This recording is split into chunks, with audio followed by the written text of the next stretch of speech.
नमस्ते मेरे प्यारे दोस्तों। आज मैं आपको अकबर बीरबल की कहानी पान वाले का चूना सुनाऊंगी। एक बार बादशाह अकबर को पान की तलब हुई। उन्होंने अपने एक खास पान वाले को पान लगाने के लिए कहा। उसने पान बनाकर बादशाह को दे दिया। बादशाह ने चुपचाप पान खाया और उस पान वाले को अगले दिन आधा किलो चूना दरबार में लेकर आने को कहा। वह नहीं जानता था कि बादशाह ने उसे ऐसा क्यों कहा।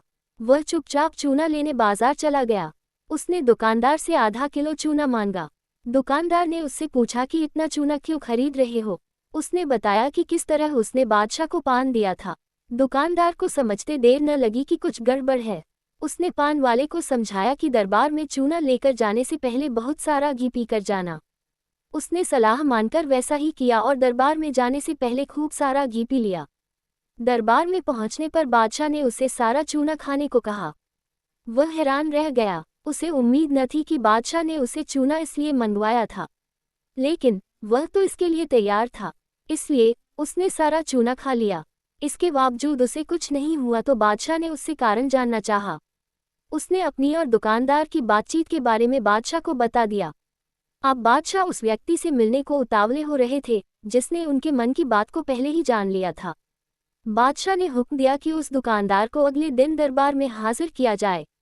अगले दिन उस दुकानदार को दरबार में लाया गया। बादशाह ने उससे पूछा कि वह उनके मन की बात को कैसे समझ गया।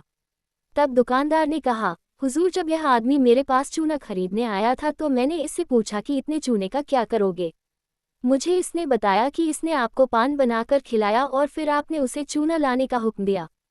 तब मुझे समझते देर न लगी कि ज़रूर गलती से इसने पान में चूना थोड़ा ज़्यादा लगा दिया होगा, जिसे बादशाह के मुंह में छाले हो गए होंगे और इसी का एहसास करवाने के लिए आपने इससे चूना मंगाया।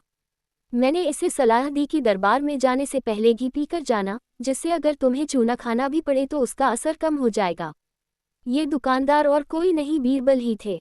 धन्यवाद दोस्तों। वीडियो को लाइक करें और अपनी राय कमेंट बॉक्स में ज़रूर दें, और हाँ, चैनल को सब्सक्राइब भी कर लें ताकि आपको हमारे सारे अपडेट्स मिलते रहें।